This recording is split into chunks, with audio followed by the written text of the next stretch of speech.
Hello students, welcome to Shyam sir physics classes. तो बच्चों कैसे हो सब लोग? बढ़िया, एकदम फिट, चुस्त दुरुस्त।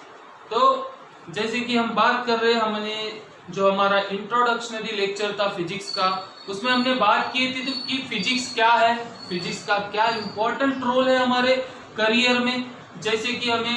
जैसे हमने डिस्कस किया था कि हमें नीट करना है, जेईई करना है, जितनी भी बड़ी बड़ी टेक्निकल एंट्रीज में जाना है तो हमें फिजिक्स के साथ ही जाना है। तो फिजिक्स बच्चों one of the important subject है, और हमने बताया था कि physics is nothing but a king of science, बराबर। जहां हम किसकी स्टडी करने वाले? Study of the natural phenomena that occurring surrounding us. तो आपको जैसे मैंने कुछ एग्जाम्पल बताए थे, है ना, तो कितना इंटरेस्टिंग है फिजिक्स। हमारे सुबह उठने से लेकर रात में सोते तक के, इवन जो सोने के बाद भी हम फिजिकल एक्टिविटीज, फिजिकल फिनोमिनन के साथ ही रहते हैं ना।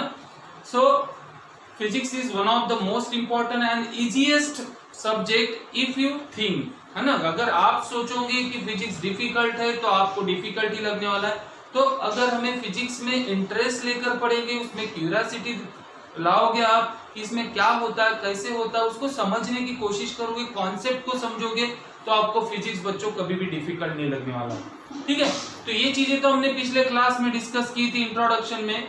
अब हम अपने फिजिक्स का फर्स्ट लेसन यानी हमारा सिलेबस स्टार्ट करने वाले 11th स्टैंडर्ड का। तो आप एनसीईआरटी के बुक में अगर जाते हो तो एनसीईआरटी के बुक में आपको दिखेगा फिजिकल वर्ल्ड नाम का फर्स्ट यूनिट। तो वहां पे बेसिक दिया है बच्चों फिजिक्स का, उसे सिर्फ एक बार रीड करके छोड़ देना है। Most of the state board की बुक्स में आप देखोगे आपका फर्स्ट लेसन रहेगा that is units and measurement और यूनिट्स एंड डायमेंशन। अब तो हम उसी चैप्टर से स्टार्ट करने वाले हमारा सिलेबस, क्योंकि बच्चों देखिए कुछ लोग मैकेनिक्स से स्टार्ट करते हैं, मगर मैकेनिक्स मतलब आपको पता ही है, मगर हमें जो फिजिक्स का हमारा जो इम्पोर्टेंट यूनिट है बच्चों, जिसका काम हमें पूरे सिलेबस में आने वाला है, फिजिक्स के हर एक यूनिट में हमें मेजरमेंट से रिलेटेड कुछ ना कुछ चीजें आती रहेंगी। सो सबसे पहले हमारा बेसिक जो है फिजिक्स का वो हमें क्लियर होना चाहिए। सो हम यहाँ से स्टार्ट करेंगे हमारा first lesson that is unit and measurement. Okay, so guys सबसे पहले आपके दिमाग में ये सवाल आता होगा कि मेजरमेंट का क्या रोल है। आप सभी ने देखते होंगे हमारे डेली लाइफ में बहुत सारी जगह हमें मेजरमेंट करना पड़ता है। घर बनाना है तो घर में एरिया स्क्वायर मीटर में मेजर करना पड़ता है, उसके कॉलम की लेंथ कितनी होना, उसकी हाइट कितनी होना। हम कोई दुकान में जाते, ग्रोसरी शॉप में जाते, कोई चीजें खरीदते तो हम वहां पे बोलते हैं उनको 1 kg दो, 2 kg दो, है ना। कपड़े के दुकान में जाते तो कपड़े खरीदने वक्त हम 1 मीटर 5 मीटर कपड़ा दो। तो वहां पे क्या मेजरमेंट की हर जगह हमारे जरूरत गिरती है। तो बच्चों मेजरमेंट क्या होता है ये समझने के पहले सबसे पहले हम समझेंगे कि फिजिक्स में हम जिसकी स्टडी करने वाले, किसकी स्टडी करने वाले? फिजिक्स में बच्चों हम स्टडी करने वाले फिजिकल क्वांटिटीज की। किसकी? Physical quantities. तो ये फिजिकल क्वांटिटीज किसे कहेंगे हम? फिजिकल क्वांटिटीज क्या होती है, कि कौन सी क्वांटिटीज को बोलेंगे हम physical quantities? We are dealing with the lots of quantities in our daily life, but what are the actual physical quantities, है ना। तो फिजिकल क्वांटिटीज मतलब बच्चों ऐसी क्वांटिटीज जिनको हम मेजर कर सकते, जिसको हम नाप सकते हैं, और जिनको हम नंबर्स में या यूनिट्स में एक्सप्रेस कर सकते हैं। क्या बोला मैंने?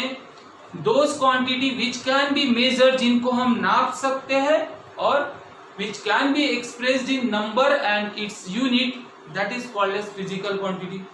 मतलब अब जितनी भी क्वांटिटीज है, फॉर एग्जाम्पल जैसे मैं एक एग्जाम्पल लेता हूं, आप मुझे देखकर खुश हुए होंगे, अब कुछ लोग नाराज भी होंगे, फिर से फिजिक्स वाले सर आ गए, है ना। चलो मैं एक एग्जाम्पल के तौर बता रहा हूं, तो कितना खुश हुए आप बता सकते हो? कुछ लोग बोलेंगे कि सर हम थोड़ा सा खुश हुए, कुछ लोग जो फिजिक्स में इंटरेस्ट लेंगे वो बोलेंगे सर बहुत मजा है, बहुत खुश हुए।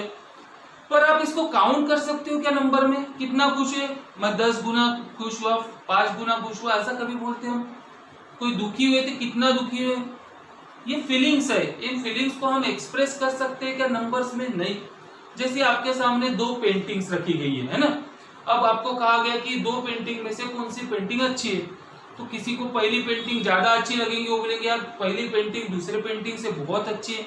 किसी को दूसरे पेंटिंग के बारे में अगर अच्छा लगता होगा तो बोलेंगे यार दूसरी पेंटिंग बहुत ज्यादा अच्छी है पहले पेंटिंग से, मगर उसको नंबर में नहीं काउंट कर सकते। अब जैसे और एक एग्जांपल हमारे डेली लाइफ का, फीवर है ना, फीवर तो आपको सभी को पता होगा, बुखार। तो आपको बोला गया कि फीवर कौन सी क्वांटिटी है, तो कुछ बच्चों के दिमाग में ये सवाल आ रहा होगा, sir fever is a physical quantity, क्योंकि आप ऐसे बोलते हैं डेली लाइफ में, हमने बुखार नापा 102 डिग्री है, 102 फ़ारेनहाइट है, ऐसा बोलते हैं। मगर हम जब बुखार की बात करते हैं या फीवर की बात करते हैं तो हम एक्चुअली फीवर को नहीं नापते। किसे नापते? हम बॉडी के टेम्परेचर को नापते। तो temperature is a physical quantity which can be measure, which can be expressed in number, which has a particular unit, but fever is not a physical quantities. तो इन एग्जाम्पल से आपके दिमाग में जो डाउट्स है वो क्लियर हो गए होंगे कि जो फिजिकल क्वांटिटीज है उनको कैसे बोलेंगे, जिनको हम नाप सकते हैं, जिनको नंबर्स में काउंट कर सकते हैं और उसका एक पर्टिकुलर यूनिट होगा।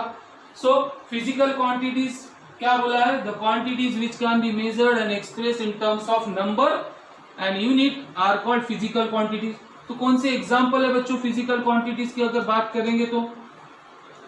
फॉर एग्जाम्पल बोलिए, अगर आपको याद आता होगा तो लेंथ होगी, बराबर है, लेंथ, मास, टाइम, टेम्परेचर, वेलोसिटी, बहुत सारी डेंसिटी, बहुत सारी ऐसी हजारों क्वांटिटीज है, लाखों क्वांटिटीज है जिनको हम नंबर में उनको हम काउंट कर सकते हैं, नंबर में एक्सप्रेस कर सकते हैं और उनका एक पर्टिकुलर यूनिट होता है।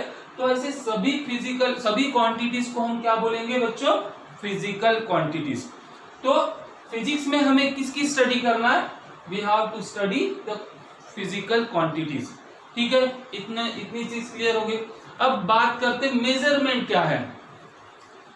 मेजरमेंट हम, जैसे मैंने आपको स्टार्टिंग में बताया कि हमें हमारे डेली लाइफ में कई सारी चीजों का मेजरमेंट करना पड़ता है, उसी तरह फिजिक्स में भी एक मेजरमेंट का बहुत बड़ा इंपॉर्टेंट रोल है। हम जितनी भी फिजिक्स में लॉस पढ़ते हैं, कैलकुलेशंस करते हैं, एक्सपेरिमेंट्स करते हैं, उन एक्सपेरिमेंट्स में प्रॉपर कैलकुलेशन यानी ही मेजरमेंट करना जरूरी होता है, तभी हम कुछ पर्टिकुलर प्रूफ के साथ बता सकते कि ये चीज इस तरह से ऐसी हो रही है। तो हर चीज में हमें मेजरमेंट का बहुत बड़ा रोल होता है। अब मेजरमेंट को कैसे डिफाइन करेंगे? एकदम सिंपल वे में, measurement is nothing but a comparison of a physical quantity with the reference standard. क्या बोला? Comparison of a physical quantity with the reference standard. Reference standard is nothing but, इसी को बोलते हैं बच्चों हम किसी पर्टिकुलर क्वांटिटी का यूनिट। तो मेजरमेंट करते वक्त हमें एक उस पर्टिकुलर क्वांटिटी के रेफरेंस स्टैंडर्ड के यानी यूनिट के साथ कंपेयर करना पड़ता है। जैसे अब आपके एक एग्जांपल, जैसे ये हमारा बोर्ड है ना, हमें इस बोर्ड की लेंथ नापना है, तो अभी मुझे एक रेफरेंस स्टैंडर्ड बनाना है। रेफरेंस स्टैंडर्ड कैसा होना चाहिए? जैसे मुझे लेंथ नापना है तो वो भी लेंथ से ही रिलेटेड होना। तो जैसे मैंने एक पेन कंसीडर, मेरे हाथ में जो पेन है, चलो मैं बोला कि इस पेन से हम इसको नापते, मैंने इसका जो हमारी लेंथ है बोर्ड की उसका यूनिट बना लिया मैंने एक पेन। अब मैंने इस बोर्ड के एक एंड से दूसरे एंड तक के नापते गया, ऐसे नापते गया मैं कितना लेंथ है, तो मुझे दिखा कि हमारी जो इस बोर्ड की लेंथ है बच्चों, it is about 20 pens. 20 pen, not pens, है ना। जब भी यूनिट की बात करोगे, किसी भी क्वांटिटी का यूनिट है उसको हम प्लूरल नहीं कर सकते। ओके, तो इस बोर्ड की लेंथ नाप ली हमने, जो कितनी है 20 पेन। तो यहाँ पर ये पेन यानी इस पेन की एक लेंथ होगी ना पर्टिकुलर, तो हम इसकी जो पेन की एक लेंथ, पेन की जो लेंथ है उसको बोलेंगे हम 1 पेन। अब 1 पेन माने आपके दिमाग में आ जाएंगे, जैसे हमने इसको रेफरेंस स्टैंडर्ड मान लिया तो 1 पेन मतलब इतनी लेंथ होती है, हमारे दिमाग में रहेंगी। तो 20 पेन मतलब इस लेंथ के 20 गुना है वो, है ना। तो उसी तरह हम अलग अलग क्वांटिटीज, अलग अलग फिजिकल क्वांटिटीज को मेजर करने के लिए बच्चों क्या करते हैं, रेफरेंस स्टैंडर्ड बनाते हैं, यूनिट बनाते हैं। मतलब आपके दिमाग में एक चीज क्लियर होगी, unit is nothing but a reference standard used for the measurement of physical quantity is called unit. Unit किसे कहेंगे? किसी पर्टिकुलर फिजिकल क्वांटिटीज को मेजर करने के लिए हम रेफरेंस स्टैंडर्ड बनाते हैं, किसी पर्टिकुलर क्वांटिटी के साथ कंपेयर करके हम उस चीज को नापते हैं, तो उस रेफरेंस स्टैंडर्ड को क्या बोलेंगे हम? उस पर्टिकुलर फिजिकल क्वांटिटी का यूनिट। अब ऐसा नहीं है कि हम किसी भी चीज को पकड़कर यूनिट बना दे। यूनिट एक ऐसी यूनिट की कुछ प्रॉपर्टीज है, जैसी फॉर एग्जांपल यूनिट कैसा होना चाहिए? Unit should not be invariable with time and space. क्या बोला? जो जैसे यूनिट की हम प्रॉपर्टीज पढ़ते हैं, तो यूनिट की एक प्रॉपर्टी है it should not be variable, मतलब यूनिट शुड बी इनवेरिएबल, ऐसा भी बोल सकते। मतलब विथ रिस्पेक्ट टू टाइम और स्पेस हमारे यूनिट की वैल्यूज चेंज नहीं होना चाहिए। जैसे मैंने किसी पेड़ की लेंथ को अगर रेफरेंस स्टैंडर्ड बना लिया, तो आप देखोगे कि कुछ महीनों बाद, कुछ सालों बाद उस पेड़ की लेंथ चेंज हो गई है, तो यूनिट हमारा सही रहेगा क्या? वो किसी आइस क्यूब है, हमारा आइस क्यूब की जो लेंथ है उसको मैंने सपोज मान लिया कि 1 ice cube is equal to इतनी लेंथ होती है। तो मुझे अगर किसी चीज का मेजरमेंट करना है और उसमें हमें आइस क्यूब की लेंथ को रेफरेंस स्टैंडर्ड मानना है, तो आप देखोगे कुछ देर के बाद जो हमारा आइस है वो पिघल गया, तो उसकी लेंथ भी कम होगी। तो ऐसी क्वांटिटीज को, ऐसी रेफरेंस स्टैंडर्ड को हम यूनिट नहीं बना सकते, क्योंकि वो कैसा होना चाहिए? इनवेरिएबल। दूसरी चीज, it should be universally accepted या internationally accepted. It should be universally accepted, सभी ने उसको एक्सेप्ट करना चाहिए, बराबर है। इट शुड बी रिप्रोड्यूसिबल, उसको हम दोबारा प्रोड्यूस करते आना चाहिए। It should B reproducible. तो ऐसी कुछ प्रॉपर्टीज है यूनिट बनाते वक्त, ये प्रॉपर्टीज अगर 100 सेटिस्फाइड होती है, तभी हम उस पर्टिकुलर क्वांटिटी को क्या बोलेंगे? उस पर्टिकुलर फिजिकल क्वांटिटी का यूनिट। किसी भी रेफरेंस स्टैंडर्ड को उठाकर हम बोल नहीं सकते कि ये यूनिट हो गया। Unit should have these properties. It should be invariable with space and time. It should be universally accepted.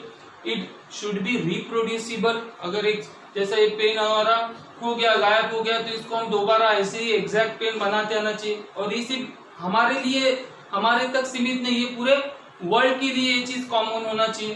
तो यूनिट मतलब आपके दिमाग में कंफर्म हो गया, unit is nothing but a reference standard. और उसी स्टैंडर्ड को कंपैरिजन करते हैं, मतलब हम क्या करते हैं?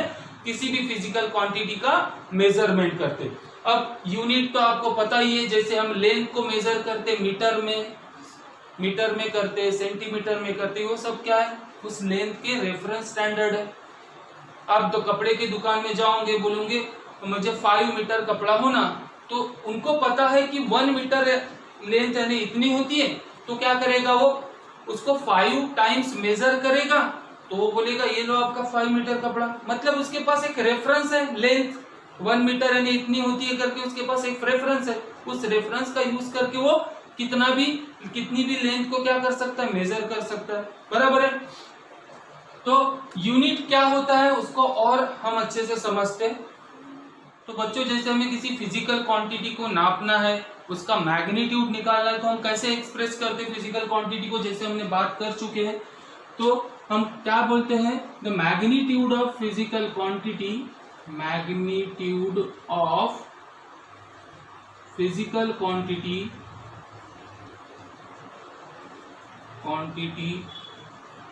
को हम कैसे एक्सप्रेस करते? इट इज नथिंग बट, कैसे एक्सप्रेस करते? देखो, जैसे मैंने आपको एग्जांपल बताया था कि हम दुकान में गए, 5 मीटर कपड़ा दो, तो क्या बोलते हैं हम? जो लेंथ है ना, कपड़े की लेंथ है, उस लेंथ को हमने क्या बोले थे? लेंथ इज इक्वल टू बोले थे 5 मीटर। ठीक है। तो इस लेंथ का ये मैग्नीट्यूड हो गया 5 मीटर मतलब। तो क्या है मैग्नीट्यूड ऑफ फिजिकल क्वांटिटी मतलब क्या आ रहा है इसमें, एक नंबर आ रहा है यानी एक न्यूमेरिकल वैल्यू इनटू मीटर, क्या है उसका यूनिट। तो किसी भी फिजिकल क्वांटिटी को अगर हमें मेजर करना है बच्चों तो इस फॉर्म में हम उसको मेजर करते हैं, that is magnitude of physical quantity is equal to numerical value into its unit. ठीक है, जिसको हम ऐसे भी लिखते हैं शॉर्टकट में, P is equal to N into u. ठीक है, N मतलब P मतलब फिजिकल क्वांटिटी का मैग्नीट्यूड, N मतलब इसको अच्छे से लिख लेते हैं, N मतलब न्यूमेरिकल वैल्यू और U मतलब क्या होता है unit of that particular physical quantity. ठीक है, तो जैसे देखिए अब इनमें क्या रिलेशन होता है और कैसे एक दूसरे से रिलेटेड होते हैं। जैसे मैंने किसी स्टूडेंट को बोला कि इस बोर्ड की लेंथ कितनी है, 3 स्टूडेंट्स मैंने सिलेक्ट किए, तीनों को बोला कि इस बोर्ड की लेंथ कितनी होना हो।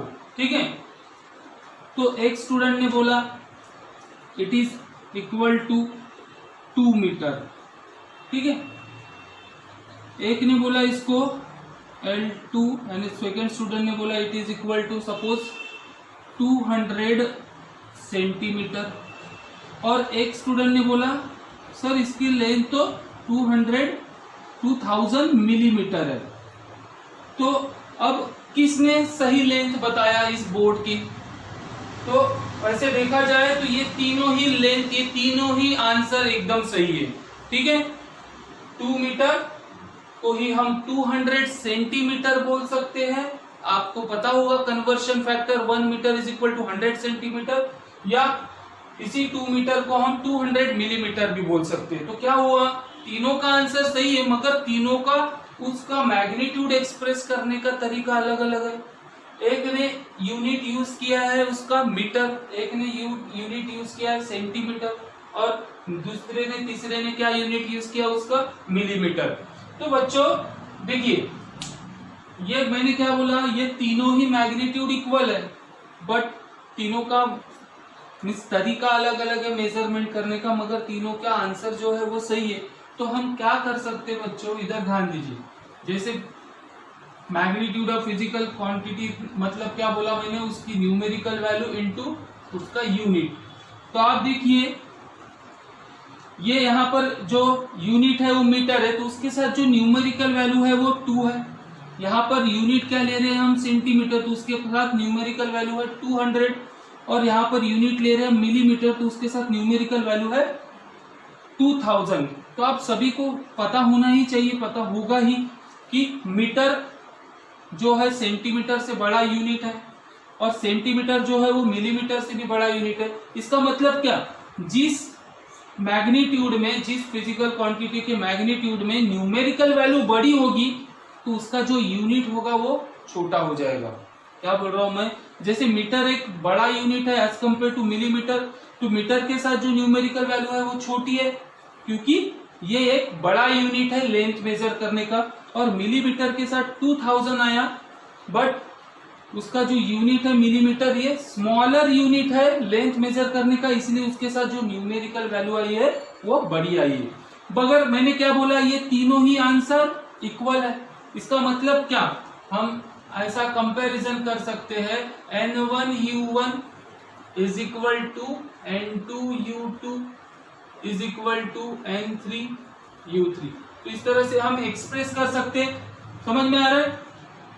मैंने आपको क्या बोला है, 2 metre numerical value 2 unit metre is equal to 200 centimetre is equal to 2000 millimetre.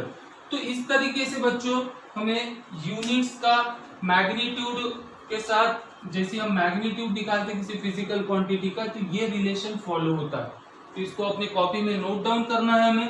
देखो जितनी भी चीजें हम क्लास इस वीडियो लेक्चर्स में पढ़ रहे हैं, आपको साथ साथ इसको कॉपी में भी नोट डाउन करते जाना, अपने नोट्स बनाते जाना। ठीक है, अब ये चीज हो गई, ये फॉर्मूला भी आपको ध्यान में रखना।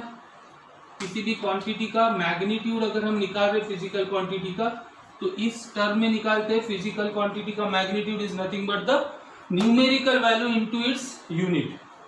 अब बात करते हैं हम, जैसे यूनिट की बात कर रहे थे तो हम अब नेक्स्ट टॉपिक पर आ जाते हैं, that is system of unit. क्या बोल रहा हूं मैं? System of unit. अब सिस्टम ऑफ यूनिट क्या होता है ना? जैसे हमने बोले हमारे पास बहुत सारी लाखों हजारों फिजिकल क्वांटिटीज है। इन फिजिकल क्वांटिटीज को हम पर्टिकुलर यूनिट देते हैं, है ना? तो सिस्टम ऑफ यूनिट मतलब क्या, हम जो यूनिट्स होते हैं हम उसको दो कैटेगरी में डिवाइड करते हैं। एक फंडामेंटल यूनिट्स और दूसरा होता है डिराइव्ड यूनिट्स। ठीक है, फंडामेंटल का मतलब बेसिक जो यूनिट्स होंगे, बेसिक फिजिकल क्वांटिटीज के जो यूनिट होंगे उनको बोलेंगे हम फंडामेंटल यूनिट। और उन बेसिक फिजिकल क्वांटिटीज का यूज कर जो नई क्वांटिटीज बनी है आगे हम डिस्कस करने वाले हैं। जैसे हमने यूनिट को बोला मैंने, जैसे दो कैटेगरी में डिवाइड करते हैं, फंडामेंटल यूनिट और डिराइव्ड यूनिट, उसी तरह जो फिजिकल क्वांटिटीज हमने पढ़े हैं उस फिजिकल क्वांटिटी को ही हम दो कैटेगरी में डिवाइड करते हैं, that is fundamental quantity and derived quantity. तो आगे डिस्कस करने वाले ही है। तो फंडामेंटल क्वांटिटीज का जो यूनिट होगा उनको फंडामेंटल यूनिट्स बोलेंगे, जो डिराइव्ड क्वांटिटी की यूनिट है उनको बोलेंगे हम डिराइव्ड यूनिट्स। क्योंकि बेसिक जो क्वांटिटीज है उनके जो बेसिक यूनिट है फंडामेंटल यूनिट है उन्हीं का यूज करके हमारे। तो सिस्टम ऑफ यूनिट किसे कहेंगे हम? System of unit is nothing but a set of fundamental and derived unit. तो क्या हुआ था, सबसे पहले ये सिस्टम कैसे बनी? इन 1832 जो गॉस नाम के साइंटिस्ट थे उन्होंने लोगों को सजेस्ट किया कि तीन क्वांटिटीज को बेसिक क्वांटिटीज यानी फंडामेंटल क्वांटिटी कंसीडर कीजिए, दैट इज लेंथ, मास और टाइम। इन तीन बेसिक क्वांटिटीज को उन्होंने फंडामेंटल क्वांटिटीज अज्यूम करके अपनी अपनी सिस्टम बनाने के लिए बोल दिया। तो हर एक हमारे पूरे वर्ल्ड में कई सारे देश है, हर एक देश वालों ने, हर एक एरिया वालों ने अपने अपने हिसाब से अलग अलग फंडामेंटल अपनी अपनी यूनिट सिस्टम बनाए। उस अलग अलग सिस्टम में से कुछ सिस्टम जो पॉपुलर थी उसको हम डिस्कस करेंगे। जैसे आपको भी पता होगा 9th 10th में आपके कानों में आपने कभी सुना ही होगा या डिस्कस हुआ ही होगा आपके क्लास में, दैट इज पहली जो सिस्टम थी हमारी सीजीएस सिस्टम ऑफ यूनिट। जो सेकेंड सिस्टम है उसमें से एक होती है एमकेएस सिस्टम, और उसी की तरह और एक पॉपुलर सिस्टम है जो पुराने जमाने में यूज किया जाता था, दैट इज एफपीएस सिस्टम। सुना है आपने? हाँ, कुछ लोगों को पता है कि हमने सुने हैं, हमने डिस्कस कर चुके हैं, आपको 9th 10th में हो चुकी है इसके रिलेटेड बातें। तो बच्चों जो लेंथ, मास और टाइम को फंडामेंटल यूनिट्स, फंडामेंटल क्वांटिटीज मानकर उन्होंने अपनी अपनी सिस्टम बनाई थी। तो इस सीजीएस सिस्टम का मतलब क्या है? इसको फुल फॉर्म में क्या बोलेंगे? सीजीएस मतलब यहाँ पे देखिए किसको अज्यूम किया है? लेंथ,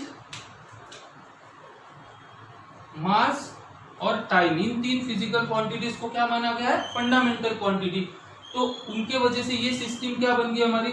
इस सीजीएस सिस्टम में लेंथ को किस में मेजर किया जाता है? सेंटीमीटर, मास को मेजर किया जाता है ग्राम में और टाइम को मेजर किया जाता है सेकेंड में। इसीलिए इस सीजीएस सिस्टम को बोला जाता है सेंटीमीटर ग्राम सेकेंड सिस्टम।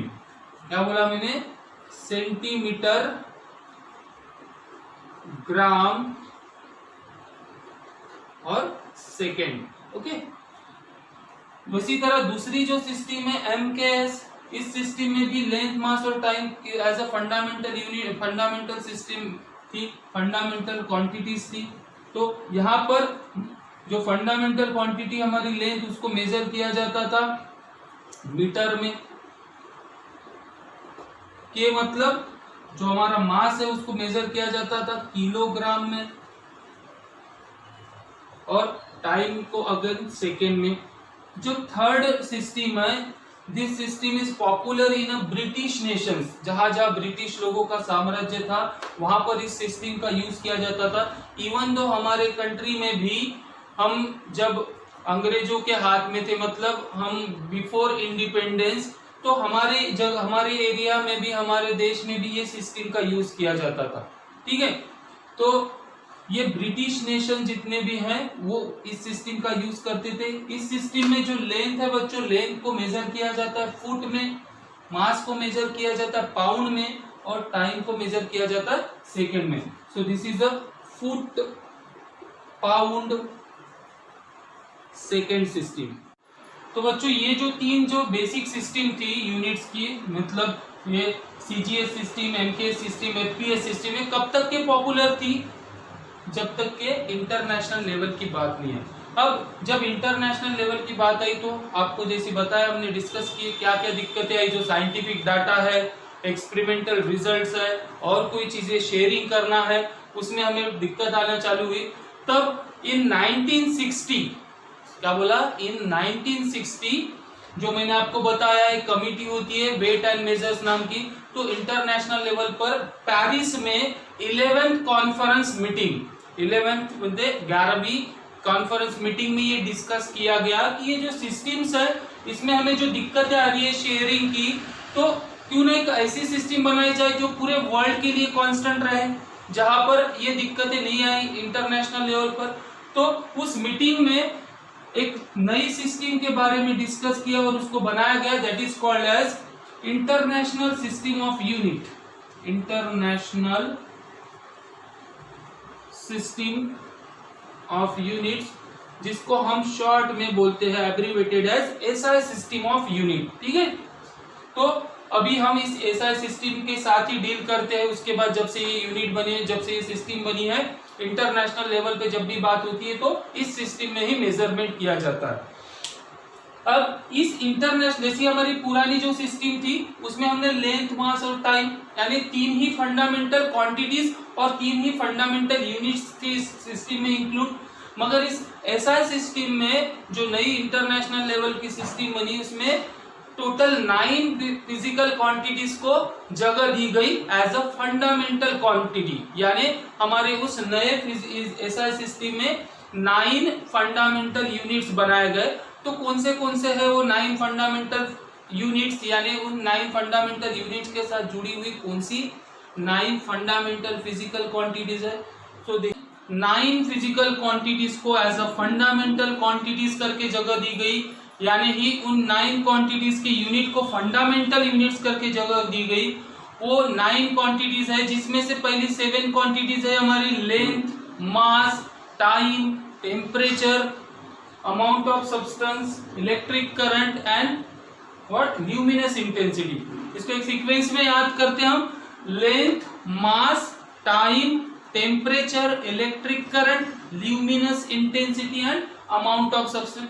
इनमें से जो पहली 5 क्वांटिटीज है वो तो आपको नोन है, आपने सुने हैं। लेंथ क्या होती है, मास क्या होता है, टाइम क्या होती है, टेम्परेचर और इलेक्ट्रिक करंट। तो जैसे कि इन 5 क्वांटिटीज के जो एसआई सिस्टम होती है बच्चों, दैट इज लेंथ को हम मेजर करते हैं मीटर में एसआई सिस्टम में, मास को हम मेजर करते किलोग्राम में, टाइम को हम मेजर करते सेकेंड में। यानी जो एमके सिस्टम पढ़े थे ना, उस एमके सिस्टम को हमने एसआई सिस्टम में इंक्लूड कर लिया था। ओके, उसके बाद टेम्परेचर को हमारे दिमाग में बहुत से बार आता है, टेम्परेचर बोले तो degree Celsius, but degree Celsius is not a SI unit of temperature. Temperature का एसआई यूनिट क्या होता है, केल्विन। उसके बाद इलेक्ट्रिक करंट को हम मेजर करते हैं एम्पियर में। अब ल्यूमिनस इंटेंसिटी मतलब क्या होती है, ये जो हमारी लाइट की चमक होती है ना बच्चों, उस चमक को हम ल्यूमिनस इंटेंसिटी बोलते हैं। तो इस लाइट के चमक को कंपेयर किया जाता है कैंडल के लाइट से, इसलिए इसका यूनिट जो होता है, इसका एक एक्सपेरिमेंट भी होता है कि एक पेज रहता है, एक पेपर रहता है, उसके एक साइड से डार्क किया जाता है और दूसरे साइड में बल्ब यानी कैंडल रखा जाता है।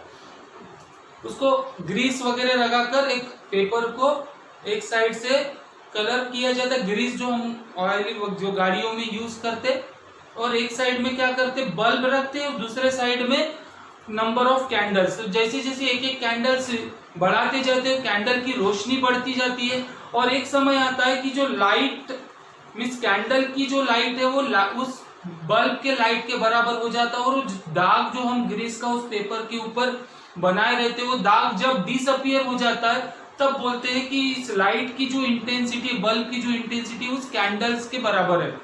तो कितने कैंडल्स के बराबर, सपोज 10 कैंडल जलाने के बाद वो दाग डिसअपियर होगा, तो उस बल्ब की जो ल्यूमिनस इंटेंसिटी है वो 10 कैंडल के बराबर होती है। तो इसीलिए ल्यूमिनस इंटेंसिटी को बच्चों कैंडेला में मेजर किया जाता है, और एक लास्ट है that is amount of substance जिसका ऐसा यूनिट होता है मोल, बराबर है।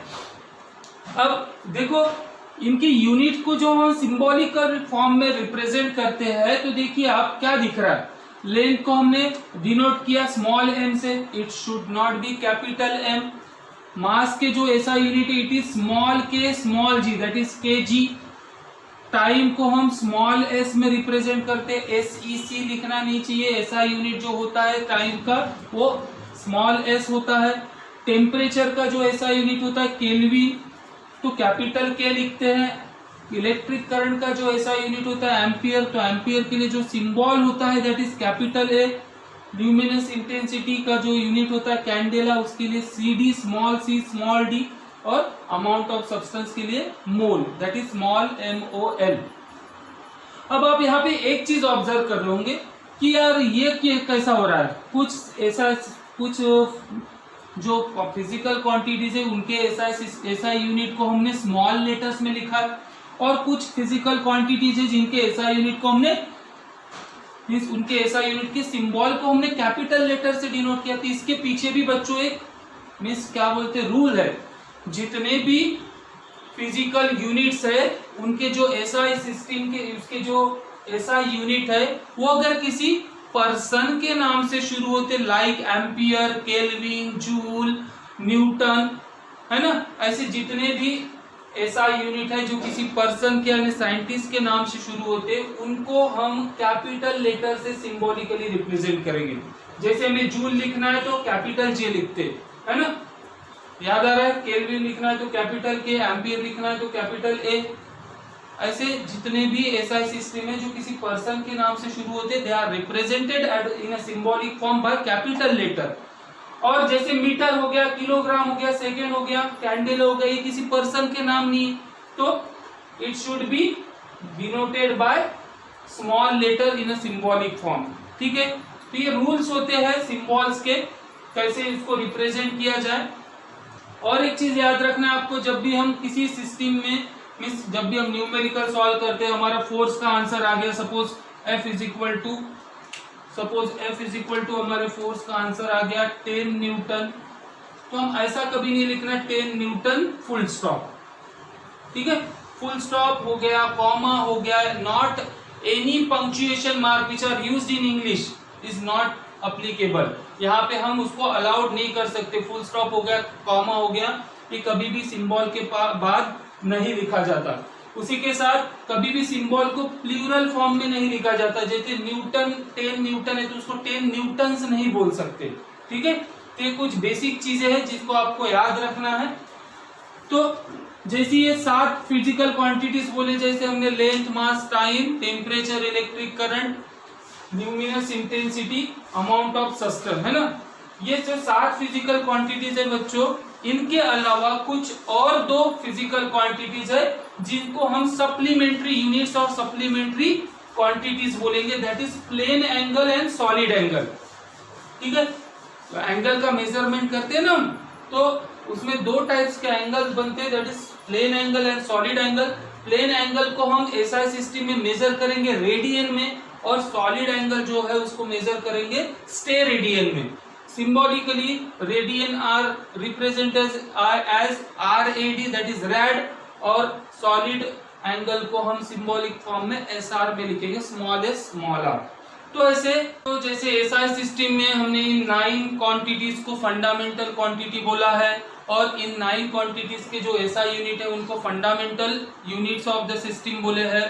तो ये फंडामेंटल क्वांटिटीज क्या होती है, इसको कैसे डिफाइन करेंगे, उसी के साथ साथ फंडामेंटल यूनिट्स मतलब क्या, उसके बाद इन फंडामेंटल क्वांटिटीज का यूज करके हमें नए क्वांटिटीज बनाएंगे जिनको हम डिराइव्ड क्वांटिटी बोलते हैं, तो वो कैसे डिफाइन करेंगे। साथ ही साथ मैंने अभी कुछ जो रूल्स बताया आपको, कैपिटल में लिखना, स्मॉल में लिखना, प्लूरल, उनके जो रूल्स है, जब भी हम सिंबल्स देंगे किसी क्वांटिटी को तो उसके सिंबल्स कैसे होना चाहिए, उसके रूल्स भी हम नेक्स्ट लेक्चर में डिस्कस करेंगे। ठीक है।